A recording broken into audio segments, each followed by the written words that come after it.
ಗೂಡಾನಿಂದ ಅಭಿವೃದ್ಧಿಗಾಗಿ ಹಲವು ಕ್ರಮ ಕೈಗೊಳ್ಳಲಾಗ್ತಾ ಇದೆ. ಊರ್ಗಡನಲ್ಲಿ ಕಳೆದ 10 ತಿಂಗಳ ಹಿಂದೆ ಕರೆದಿದ್ದ ಸೈಟುಗಳ ಅರ್ಜಿಯನ್ನು ಇನ್ನು 1.5 ತಿಂಗಳಲ್ಲಿ ಹಂಚಲಾಗುವುದು ಎಂದು ಸೂಡಾ ಅಧ್ಯಕ್ಷ ಸುಂದರೇಶ್ ತಿಳಿಸಿದರು. ಸುದ್ದಿಗೋಷ್ಠಿಯಲ್ಲಿ ಮಾತನಾಡಿದ ಅವರು, ಗೋಪಿಶೆಟ್ಟಿಯಲ್ಲಿ 104 ಎಕರೆಯಲ್ಲಿ 30 ಎಕರೆಯನ್ನು ವಶಕ್ಕೆ ಪಡೆಯಲಾಗ್ತಾ ಇದೆ. 4-1 ಆಗಿ 15 ವರ್ಷ ಆಗಿತ್ತು. ಈಗ 6-1 ಆಗಬೇಕು. ಆಗ ಮಾತ್ರ 50-50 ಅನುಪಾತದಲ್ಲಿ ಪರಿಹಾರ ನೀಡಿ ಸೈಟ್ ಹಂಚಲಾಗ್ತದೆ ಎಂದರು. ಇನ್ನು ನಿಧಿಗೆಯಲ್ಲಿ 3 ಎಕರೆ ಜಮೀನು ಪಡೆಯಲಾಗಿದೆ. ಸೋಮಿನಕೊಪ್ಪದಲ್ಲಿ ಅಂದಾಜು ಪಟ್ಟಿ ತಯಾರಿಸಲಾಗಿದೆ. ಲೇಔಟ್ಗಳನ್ನು ಮಾಡಲಾಗಿದ್ದು ಸೋಗನೆಯಲ್ಲಿ 100 ಎಕರೆ ಪಡೆಯಲಾಗ್ತಾ ಇದೆ. ಡಿಸಿಗೆ ಸರ್ಕಾರ ಪತ್ರ ಬರೆದಿದೆ. ಸರ್ಕಾರ ಡಿಸಿಗೆ ಕ್ರಮ ಕೈಗೊಳ್ಳಲು ಸೂಚಿಸಿದೆ. ಇದರಿಂದ 70-80 ಎಕರೆ ನಿವೇಶನ ಮಾಡಲು ಅವಕಾಶ ದೊರೆಯಲಿದೆ ಎಂದರು.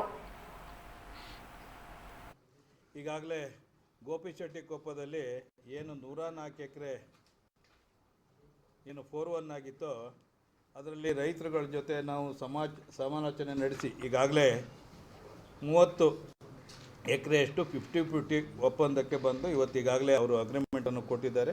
ಅದು ಕೂಡ ಇನ್ನೊಂದು 15 ದಿನ, ಒಂದು ತಿಂಗಳಲ್ಲಿ ನಮಗೆ ಸರ್ಕಾರದಿಂದ ಅನುಮೋದನೆ ದೊರೆತ ನಂತರದಲ್ಲಿ ಅಲ್ಲಿ ನಾವು ನಿವೇಶನಗಳನ್ನು ಮಾಡ್ತಕ್ಕಂಥ ಕೆಲಸವನ್ನು ಮಾಡ್ತೇವೆ. ಅದರಲ್ಲಿ ಉಳಿದಿರ್ತಕ್ಕಂಥ 104 ಎಕರೆಯಲ್ಲಿ ಉಳಿದಿರ್ತಕ್ಕಂಥ 30 ಎಕರೆ ಹೊರತುಪಡಿಸಿ ಉಳಿದಂಥ ಎಲ್ಲ ಏನು ಜಮೀನನ್ನು ಕೂಡ ನಾವು ಈಗಾಗಲೇ ಸರ್ಕಾರ ನಮಗೆ 6-1 ಮಾಡಲಿಕ್ಕೆ ಈಗಾಗಲೇ ಒತ್ತಡವನ್ನು ಹಾಕ್ತಾ ಇದೆ. ಅದನ್ನು 6-1 ಮಾಡ್ತೇವೆ. ಈಗಾಗಲೇ ರೈತರುಗಳಿಗೆ ಹಲವು ಬಾರಿ ಕರೆದರೂ ಕೂಡ 50-50 ಅನುಪಾತಕ್ಕೆ ಅವ್ರು ಯಾರು ಒಪ್ಪದೇ ಇರೋದ್ರಿಂದ ಆಲ್ರೆಡಿ ನಮ್ಮದು ಈಗಾಗಲೇ 4-1 ಆಗಿ ಸುಮಾರು 14 ವರ್ಷ ಆಗಿದೆ. ಅದನ್ನು ಕೈ ಬಿಡೋಕ್ಕೆ ಬರೋದಿಲ್ಲ. ಯಾವುದೇ ಕಾರಣಕ್ಕೂ ಕೈ ಬಿಡೋಂಥ ಪ್ರಶ್ನೆ ಇಲ್ಲ. ಅದನ್ನು ನಾವು 6-1 ಮಾಡ್ತೇವೆ. ಅವರು ಆಮೇಲೆ ನಂತರದಲ್ಲಿ ಅವರು ನಾವೇನು SR ರೇಟ್ ಇದೆಯೋ ಅದನ್ನು ಮಾತ್ರ ಕೊಡಲಿಕ್ಕೆ ಅವಕಾಶ ಇರ್ತದೆ. ಈಗ ನಮ್ಮ ಜೊತೆ 50-50ಗೆ ಬಂದರೆ ಅವ್ರಿಗೆ ಸುಮಾರು ಏನು 50% ಪ್ರಾಧಿಕಾರಕ್ಕೆ ಮತ್ತು 50% ನಿವೇಶನಗಳು ಅವ್ರಿಗೆ ಸಿಗ್ತವೆ. ಹಾಗಾಗಿ ಈಗಾಗಲೇ 30 ಎಕರೆದು ಮಾತ್ರ ನಮಗೆ ಬಂದಿರೋದ್ರಿಂದ ಅದನ್ನು ಈಗಾಗಲೇ ನಾವು ಅನುಮೋದನೆ ಸರ್ಕಾರಕ್ಕೆ ಕಳಿಸಿದ್ದೇವೆ. ಈಗಾಗಲೇ ಒಂದು ಹಂತದಲ್ಲಿ ಕೊನೆಯ ಹಂತದಲ್ಲಿದೆ. ಅದು ಇನ್ನೊಂದು ತಿಂಗಳಲ್ಲೇ ಅದನ್ನು ಮಾಡಲಿಕ್ಕೆ ಈಗಾಗಲೇ ಪ್ರಾರಂಭ ಮಾಡ್ತೀವಿ. ಅದಾದ ನಂತರದಲ್ಲಿ ನಿಧಿಗೆನಲ್ಲಿ ಒಂದು 3 ಎಕರೆ ಅಂದರೆ ನಮ್ಮ ಜುಡಿಷಿಯಲ್ ಇದಕ್ಕೆ ನಾವು ಹಿಂದೆ ಸೂಡಾದಿಂದ ಅವರಿಗೆ ಜಾಗವನ್ನು ಕೊಟ್ಟಿದ್ದು ಪಾಲಿಟೆಕ್ನಿಕ್ ಹತ್ರ. ಅದರ ಬದಲಾಗಿ ಅವರು 3 ಎಕರೆ ಜಾಗವನ್ನು ಈಗಾಗಲೇ ನಿಧಿಗೆಯಲ್ಲಿ ಕೊಟ್ಟಿದ್ದಾರೆ.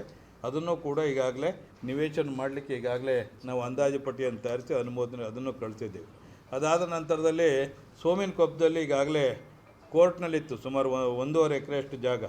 ಅದು ಕೂಡ ಈಗ ನಮ್ಮಂತೆ ಆಗಿದೆ. ಹಾಗಾಗಿ ಆ ನಿವೇಶನವನ್ನು ಈಗಾಗಲೇ ನಾವು ಹಂಚಲಿಕ್ಕೆ ಅಂದಾಜು ಪಟ್ಟಿಯನ್ನು ತಯಾರು ಮಾಡಿ ಇವತ್ತು ಅದು ಕೂಡ ಅನುಮೋದನೆಗೆ ಹೋಗಿದೆ. ಅಂದರೆ ಈಗಾಗಲೇ ನಾವು ಒಂದು 2-3 ಲೇಔಟ್ಗಳನ್ನು ಇವತ್ತು ತಯಾರು ಮಾಡಿ ಇವತ್ತು ನಿವೇಶನಗಳು ಹಂಚಲಿಕ್ಕೆ ಅದನ್ನು ರೆಡಿ ಮಾಡ್ತಾ ಇದ್ದೇವೆ. ಅದರ ಜೊತೆ ಅಸಿಸ್ಟೆಂಟ್ಗಳನ್ನು ನಗರಾಭಿವೃದ್ಧಿ ಪ್ರಾಧಿಕಾರದಿಂದ ಮಾಡ್ತಾ ಇದ್ದೇವೆ.